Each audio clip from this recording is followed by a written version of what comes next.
সাধারণভাবে এই দিনেই বিভিন্ন বোর্ডের দশম এবং দ্বাদশ শ্রেণীর শীর্ষ স্থানাধিকারীদের সম্বর্ধনা এবং বিশিষ্ট শিক্ষকদের প্রদেয় শিক্ষারত্ন সম্মান, সেরা বিদ্যালয় সম্মান এবং তরুণের স্বপ্ন প্রকল্পের অর্থ আজকেই প্রদান না করে পরবর্তী কিছুদিন পরে সময়ে দেওয়া হবে বলে আমরা সিদ্ধান্ত নিয়েছি।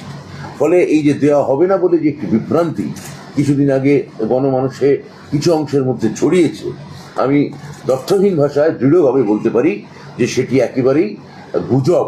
এই গুজবে আপনারা একেবারেই কান দেবেন না।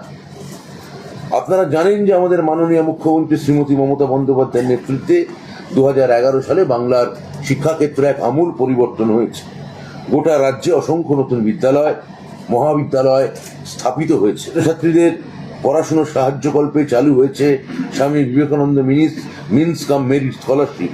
উচ্চশিক্ষার সাহায্যের জন্য চালু করা হয়েছে স্টুডেন্টস ক্রেডিট কার্ড। কিন্তু পরিসংখ্যান দিয়ে আমি আজকের দিনটিকে আর ভারাক্রান্ত করতে চাইছি না, বরং আমাদের এই এতক্ষণ ধরে যেটা দেখলেন আমরা যে কয়েকটি নতুন পদক্ষেপ নিয়েছি সেটা সম্পর্কে আমি সংক্ষিপ্ত আকারে দু একটা কথা আপনাদের।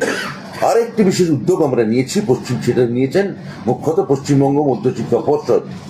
এতদিন মাধ্যমিক পরীক্ষার্থীদের যে সমস্ত নথি ডিজিলকারে থাকতো, পরীক্ষার্থীদের আবেদনের ভিত্তিতে পর্ষদের পক্ষ থেকে তাতে কোনো সংশোধন করা হলে তা ডিজিলকারের নথিতে প্রতিফলিত হতো না।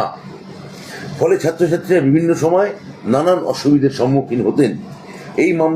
এই সমস্যার নিষ্পত্তি করা গিয়েছে বিদ্যালয় শিক্ষা বিভাগের প্রধান সচিবের উদ্যোগে এবং এনআইসি ও পর্ষদের সঙ্গে ধারাবাহিক আলোচনার মাধ্যমে।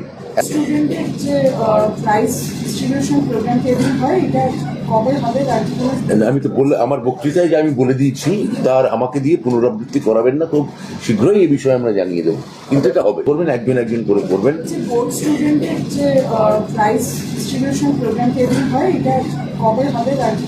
আমি তো বললে আমার বক্তৃতায় যে আমি বলে দিয়েছি তার আমাকে দিয়ে পুনরাবৃত্তি করাবেন না, খুব শীঘ্রই এই বিষয়ে আমরা জানিয়ে দেবো। কিন্তু এটা হবে, বললে আমার বক্তৃতায় যে আমি বলে দিয়েছি তার আমাকে দিয়ে পুনরাবৃত্তি করাবেন না, খুব শীঘ্রই এই বিষয়ে আমরা জানিয়ে দেবো। কিন্তু এটা হবে, করবেন একজন একজন করে করবেন।